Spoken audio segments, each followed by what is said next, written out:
est-ce que vous êtes Papa Simon Kimbangu? Parce que hier, lors de la cérémonie, vous avez semblé le dire. Comment? Lorsque vous avez vu la médaille offerte à Papa Simon Kimbangu, qui serait votre père, j'ai dit ça au conditionnel, vous avez dit « retournez-moi ça ». Vous ne voyez pas que ça se ressemble? Moi, j'ai compris, moi, que vous avez voulu nous dire que vous étiez Papa Simon Kimbangu. Vrai ou faux? Oui, mes chers amis, je vous remercie beaucoup. Votre question elle est vraiment pertinente. Je pense bien en tant qu'homme vivant, matériellement et spirituellement,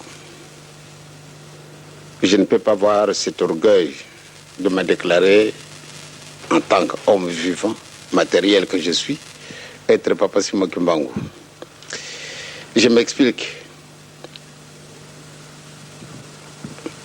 Quand je disais hier que la médaille qu'on remettait à mon père, elle ressemblait totalement à la mienne. On a fait de mon père grand cordon, comme moi je le suis. Mon père, il est réellement papa, tel fils, tel père, tel fils. Donc si je prétends me dire être Papa Simon Kimbangu dans le sens tel que vous le comprenez, je pense que ce serait vraiment de l'orgueil de ma part. Papa Simon Kimbangu, c'est un saint. Moi, je suis un pauvre homme. C'est pour cela que j'ai commencé par vous dire que, étant matériel et spirituel en même temps, et Papa Simon Kimbangu étant, en ce moment bien précis, spirituel, mais comparé à lui, c'est trop grand. Mais comment vous expliquez que vous soyez né le 18, enfin la date annoncée par votre père, si c'est votre père, si c'est pas vous-même? En 1910, moi je n'étais pas encore né. Mais mon père avait dit, je vais renaître en 1918. C'est un langage profondément mystique. Et comme tel, j'ai difficile pour vous le décrire, puisque c'est un langage à lui. En tant qu'homme vraiment spirituel, envoyé spécial. Donc il avait une certaine méthode d'expliquer des situations. Et moi, quand je dois dire que je suis Papa Simon Kimbangu, aïe, c'est grave.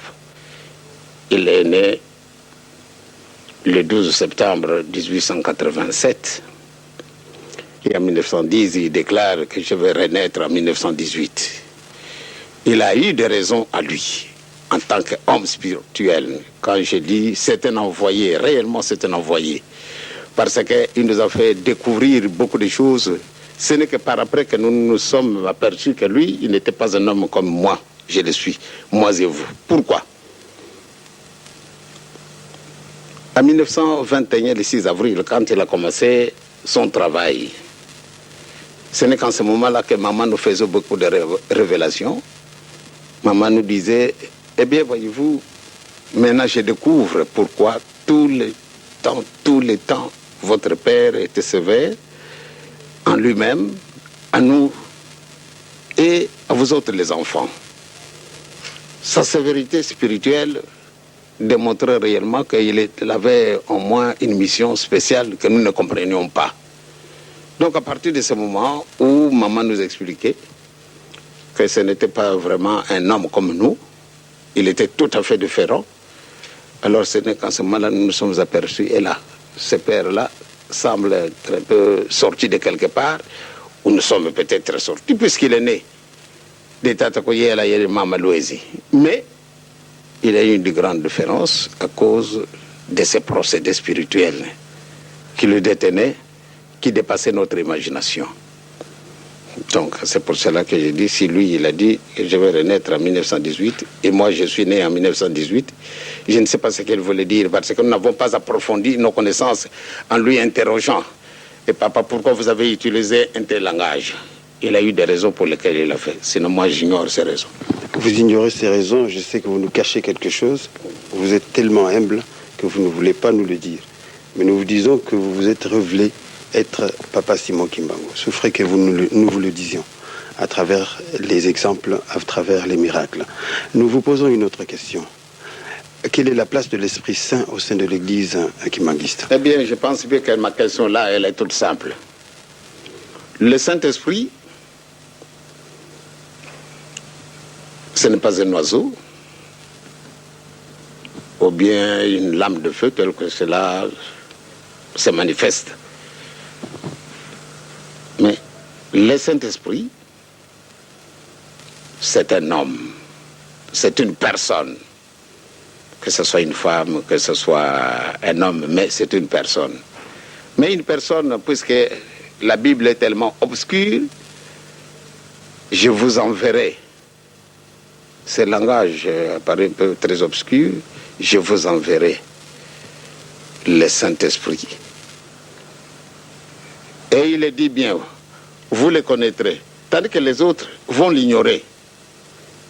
Donc les gens qui le connaissent, moi, je dis que le Saint-Esprit, c'est une personne, puisque je sais très bien que nous avons goûté ces bonheurs spirituels et nous continuons à les goûter à travers Dieu le Père, à travers Dieu le Fils et à travers de la personne citée, le Saint-Esprit. Nous continuons à goûter ces bonheurs-là. Vous continuez à goûter le bonheur. Est-ce que le Saint-Esprit, Papa Simon Kimbangu, n'aurait pas pris la place du Saint-Esprit au sein de l'Église kimbanguiste? Moi, j'ai difficile pour vous le décrire. En tant que fils, je serais vraiment pris pour un orgueilleux. Je sais très bien que les manifestations du Saint-Esprit, de la Sainte Trinité, se manifestent toujours. Et dire que moi, je peux avoir cette prétention, Papa Simon Kimbangu et le Saint-Esprit, j'ai difficile pour le dire. Je m'excuse beaucoup. Peut-être je peux connaître quelque chose, mais peut-être à la longue, les gens vont découvrir le véritable secret et le véritable mystère qui s'y attache. Revenons maintenant à la cérémonie qui nous amène ici à Kinshasa, la réhabilitation de Papa Simon Kimbangu. Comment vous avez vécu ça et comment vous vivez ça maintenant? Qu'est-ce que ça apporte au sein de l'Église kimbanguiste? Eh bien, au sein de l'Église kimbanguiste, tout d'abord, pour nous, c'est une grande fierté. Papa Simon Kimbangu, qui a été pourchassé comme un véritable gibier par tout le monde, que ce soit des côtes blancs, jaunes, rouges, noirs même, nous l'avons pourchassé. Nous l'avons traité de tout. Nous lui avons prêté les intentions qu'il n'a jamais eues et qu'il n'en aura jamais. Mais on l'a traité de magicien, d'un grand sorcier, d'un rosicrucien, d'un franc-maçon. Eh bien, maintenant, certaines circonstances ont forcé le gouvernement colonial pour détruire ce qu'ils ont sémé à travers des années. Du 12 septembre 1921, date de son arrestation, jusqu'à la fin de sa vie, il a été traîné dans la boue, tout en le prêtant tout ce que je viens de vous citer tout à l'heure, et inculqué même aux enfants. Jusqu'aujourd'hui, on continue à les traiter d'un imposteur. Pourquoi? Parce que nous avons été colonisés et les séquelles de la colonisation, qu'on le veuille ou non, restent vivantes. À partir du moment où ces séquelles restent vivantes, il nous est matériellement difficile pour essayer de nous dégager. Les solutions qui peuvent y venir ne peuvent sortir d'ailleurs que de Dieu lui-même. Que chacun de nous se fasse un effort pour essayer de se découvrir et se connaître soi-même. Qui suis-je moi en tant qu'homme noir? Notre frère qui a été arrêté parce qu'il a prétendu être au service de Dieu. Il a été envoyé par le Saint-Esprit, par Jésus-Christ, pour qu'il vienne continuer son œuvre. aussi longtemps que nous ne sommes pas parvenus à nous découvrir, mes chers amis, nous continuerons toujours à dépendre des autres. C'est pour cela que chacun de nous fasse un effort pour qu'il se connaisse. Qui suis-je, moi, homme noir? Ce qu'a fait mon frère noir, Simon Kimbangu. Voilà comment il a été traité. Et tous les serviteurs de Dieu qui se sont succédés depuis que notre pays est indépendant, pourquoi on ne les a pas arrêtés? Malgré beaucoup ont prétendu être les imitateurs de Simon Kimbangu. Mais on ne les a pas arrêtés. Mais jusqu'à présent, puisqu'ils s'occupent de l'œuvre des Noirs, ils ne peuvent connaître aucune considération. C'est pour cela la réhabilitation de Papa Simon Kimbangu hier, cette grande cérémonie, est pour moi une véritable découverte d'une nouvelle vie. Nous pouvons faire un véritable démarrage d'une nouvelle vie. Et c'est une réalité. Non simplement pour nous kimbanguistes, mais je pense, comme je l'ai souligné hier dans le journal, toutes les personnes épris de bonne volonté, je crois qu'ils peuvent être vraiment contentes. Pourquoi? Parce que on a essayé de laver un frère qui a été condamné à mort par un tribunal militaire mitigé. C'est vraiment curieux. Pourtant, il n'a jamais utilisé une force quelconque. Il n'a jamais utilisé la violence. Jamais. Il n'a jamais prêché la violence. Il n'a jamais prêché la désobéissance. Mais il est resté cloué parce que personne ne pouvait intervenir pour lui. Tout ce qui pouvait être comme ses avocats, personne n'a osé défendre Papa, parce que c'est tout d'abord une fierté pour moi de ce que mon père a supporté son poids durant 30 ans. C'est une fierté pour moi.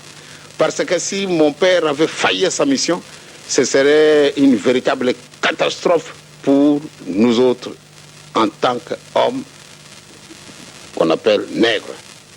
Ça aurait été vraiment une véritable catastrophe. Mais il a supporté son poids jusqu'à la fin de sa vie. Et qu'il continue à les supporter, malgré les injures, malgré les calomnies, malgré les moqueries, malgré toutes les attaques. Donc il a été obligé, et que nous continuons à être obligés. Mais il n'a pas failli à sa mission. Et il a résisté jusqu'à la fin de sa vie. Donc pour nous, c'est une grande victoire. Non simplement pour les Kimbanguistes, mais pour tout le monde. Une victoire pour tout le monde. Hier, au centre d'accueil, vous avez dit que le pouvoir et la richesse seront acquis sans effusion de sang et l'intelligence sans médaille. C'est une pensée philosophique que nous n'avons pas comprise. Si vous pouvez nous l'éclaircir. Vous êtes aussi profond dans votre question. Vous savez, votre français a pénétré un peu des endroits qui me paraissent être un peu obscurs, du fait que vous avez été un peu très très profond dans votre français. Si vous voulez bien m'éclaircir davantage, peut-être j'aurai une réponse exacte à vous donner. Je répète, c'est vous qui l'avez dit hier, je l'ai noté, sauf si je me suis trompé, que parlant du Zaïre par exemple, vous avez dit que le pouvoir et la richesse seront acquises, c'est-à-dire que nous aurons le pouvoir et la richesse sans effusion de sang. Voilà mon cher ami. C'est-à-dire, c'est une fierté pour moi. Que les gens ne nous interprètent pas les intentions que je n'aurai jamais de ma vie. Jamais. Nous n'aurons jamais la prétention d'inquiéter qui que ce soit dans leur pouvoir matériel. Dans le pouvoir spirituel, là franchement, je peux dire, le bon Dieu est grand et il nous aime. Nous ne pouvons pas accepter à ce qu'on puisse utiliser une force quelconque pour obtenir gain de cause sur un problème bien donné. Quand nous revendiquons, nous le revendiquons raisonnablement, tout en évitant de blesser. Moi, je n'aime pas blesser les gens. Je vous dis la vérité, mais je n'aime pas blesser la vérité. Mais quand je vous vois que vous n'avez pas compris, j'aime beaucoup me taire et trouver un autre moment pour que je puisse vous l'expliquer encore davantage. Sinon, moi, je n'aime pas blesser quelqu'un. Et dans ce sens que les gens apprendre que le pouvoir et la richesse, nous les obtiendrons non en utilisant une méthode violente, les gens vont dire, ah, peut-être ils veulent avoir plutôt le pouvoir de diriger. Vous savez, mes chers amis, ces idées-là ne me viendront jamais en tête pour diriger qui. J'aime beaucoup me faire diriger. Vous savez, j'ai appris de la part de mon père d'obéir même à une petite sentinelle. Pendant la période coloniale, quand un messager amène une lettre qu'il a reçue, soit d'un chef du village, soit d'un chef de collectivité, soit d'un chef de secteur, en ce moment-là on les appelle les chefs de secteur, soit d'un agent territorial, eh bien quand il se présente, voilà, vous êtes arrêté. Rien que par ce simple mot, que vous êtes arrêté, nous partons sans la moindre résistance. Il nous dit, suivez-nous. Nous les suivons. Et c'est normal. C'est pour vous dire que papa n'est pas venu en ce monde pour avoir un pouvoir matériel, mais le pouvoir spirituel, oui, là, j'en cherche moi-même. Malheureusement, ce n'est pas facile pour en obtenir, parce qu'il faut chercher une certaine sainteté pour arriver à ce stade-là. Donc, mes chers amis, notre position semble être la même, elle restera la même. Je n'empêche pas à ce que ceux qui veulent diriger matériellement le pays, n'importe qui, je me soumettrai. Franchement, j'aime beaucoup aider, non simplement les noirs, ni les blancs, ni les jaunes, ni les rouges, mais toute l'humanité tout entière. J'aime beaucoup aider pour que nous puissions vivre dans une harmonie totale. Quand il y a un problème, vous par exemple, si vous voulez dire, ah, je voudrais présenter ma candidature pour devenir un ministre de l'Agriculture. Mais je pense bien que si vous avez le droit d'en obtenir, je serai à côté de vous pour vous épauler. Surtout quand vous l'avez obtenu. Et d'une manière raisonnable. Et si vous brutalisez, je retire ma petite personne. Mais quand vous voulez l'obtenir d'une manière légale, eh bien, je pense que je peux vous appuyer. Vous pouvez l'appuyer et certainement c'est comme ça que vous appuyez le président Mobutu parce que les gens disent que c'est vous qui le soutenez au pouvoir. Je vais vous dire une chose, merci beaucoup. Vraiment, vous venez de soulever un point si important. Moi, j'appuie la paix dans notre pays, dans votre pays qui est le Congo, dans le pays de l'Angola, dans tous les pays du monde. Tous ceux qui sont placés à la tête, ils ont toujours mon petit concours. Il est vraiment petit, très mince même, je dirais. Au risque même, au moindre vent, de se couper. Mais je vous assure, je n'appuie en tant qu'individu personne. Toutes les personnes épris de bonne volonté qui veulent la paix, là où elles se trouvent, parce que je suis censé de croire, comme l'Évangile le dit, toute autorité vient de Dieu.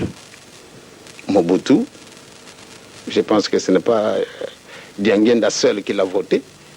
Je suis une goutte d'eau dans l'océan. Il a été voté par tous les Aïrois à 99%. Donc, en tant que Diangenda, appuyer une seule personne. Mais je pense bien qu'il n'aurait pas eu ce 99%.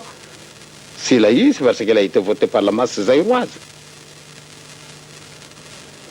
Donc, moi, Mobutu, c'est un ami. Je l'ai connu depuis le 15 septembre 1950. Prenez un peu cette date-là. Le 15 septembre 1950 que je l'ai connu. Lui, militaire, qu'il était à Kananga. En ce moment-là, ça s'appelait le Loabour. Moi, j'étais fonctionnaire de l'État. Et ce n'est pas un petit fonctionnaire, j'occupais un petit poste. Et qui faisait de moi une personne et quand même que les gens voyaient que j'étais important, puisque j'ai travaillé à côté du gouverneur de la province. Et ce gouverneur m'a vraiment aimé. Ce gouverneur a participé à l'arrestation de mes parents. Eh bien, il m'a pris dans son engrenage pour essayer peut-être de sucer en moi certaines vérités spirituelles. Et peut-être il avait d'autres objectifs, ce qui est à lui. Mais selon moi, je l'ai estimé. Et ce gouverneur m'a beaucoup estimé. Il m'a amené à Kananga en 1950. Et c'est comme ça que nous sommes connus avec le président Mobutu. À ce moment-là, il était caporal. Je l'ai connu. Eh bien, comme c'était un homme simple, sa maison voisine à la mienne, célibataire qu'il était, moi marié, et nous sommes sortis en dehors de la région de Kananga, ou bien du Kasaï oriental, ou bien Kasaï occidental. En ce moment-là, il n'y avait qu'un seul Kasaï. Et comme nous étions étrangers, lui me voyait au Congo, lui en tant que Mongala, et c'était comme ça. Même les Sénégalais, les Togolais qui étaient là, ou bien les Angolais, ou bien ceux du Bas-Zaïre, de l'Équateur, du Haut-Zaïre, du Kivu et du Chaba, ils étaient considérés comme des Menamaïs, c'est-à-dire des étrangers. Eh bien, on avait une association qui formait une certaine force quand quelqu'un de ceux qu'on appelait Benamaï a eu un malheur, n'importe lequel. Eh bien, les Benamaï se réunissaient, c'est pour regrouper le nécessaire, soit un peu d'argent, ou bien aller apporter notre contribution en présentant des condoléances, ou bien à aider celui qui était prouvé. Eh bien, c'est moi, puisque j'étais mieux placé en tant que Benamaï, donc le président Mobutu, étant, je le considère vraiment très sérieux, puisqu'il ne bavardait pas beaucoup, et il n'allait pas chez les gens, sauf chez moi. Parce que j'étais réellement voisin à sa maison. Le soir, après que maman nous avait servi à manger, lui il était célibataire, je le dis bien. Maman nous aurait servi à manger, après avoir mangé, lui il s'en allait dormir, et nous autres, parce que lui il n'avait pas l'habitude de sortir, malgré le militaire qu'il était. Eh bien, depuis ce moment-là, jusqu'au moment où mon père est mort, toutes les cérémonies de deuil, c'est Mobutu qui s'en occupait. En tant que secrétaire de Benamaï. Moi, je ne voulais pas m'intéresser à tout ça. Moi, je n'étais pas le président, mais j'aimais beaucoup les appuyer. Moi, j'étais pris dans cet engrenage-là, parce que, étant fils de Simon Kimbangu, les gens pouvaient nous interpréter les intentions que nous n'avions pas. C'est en ce moment-là que j'ai connu le président Mobutu. Bon, nous nous sommes séparés en 1952, en juillet. Moi, je suis rentré au Zaïre, et plutôt à Kinshasa. Lui, il est resté là-bas. Et quand il a terminé, comme comptable, il est revenu à Kinshasa en tant que sergent. Eh bien, moi, fonctionnaire de l'État, nous avons continué nos relations. Il a continué à me fréquenter. Et moi aussi, j'ai continué à le fréquenter. Il était militaire. Et alors, quand il s'est marié, la défunte, nous étions tous associés. Pourquoi? Parce que nous avons nos amitiés qui étaient déjà renouées avant son mariage. Donc au moment où le premier fils au président est né, je me trouvais à Kinshasa et il ne m'a jamais pris en défaut. Il est devenu président. Eh bien, je crois que je voyais en lui, même quand nous étions à Kananga, ce ne sont pas des choses simplement que je dois aller déclarer à n'importe qui. Quand nous étions à Kananga, il m'a trouvé que j'étais vraiment très intéressant. Il avait d'ailleurs difficile pour m'aborder, mais quand même, il a senti quand même que c'était bien de m'aborder et nous avons noué des relations. Depuis ce moment-là, il ne m'a jamais reproché quelque chose, je ne lui ai jamais reproché quelque chose. Donc, je pense bien que cette reconnaissance méritait vraiment, on dirait, quelque chose d'indélébile. Pourquoi être reconnaissant vis-à-vis de Mobutu? Mobutu, je l'ai déclaré hier, vous l'avez suivi, avec certains de ses amis. Parce que lui, il était journaliste dans les actualités africaines. Ils ont osé écrire des articles qui parlaient de Papa Simon Kimbangu et des injustices belges. Eh bien, il a été menacé d'arrestation. Et vraiment, nous avons beaucoup prié pour que le bon Dieu puisse l'aider. Vraiment, le Seigneur l'a aidé. Jamais au moment où on les menaçait d'arrestation et qu'il venait nous soumettre cette question et qu'on priait pour lui et qu'on a mis la main dessus.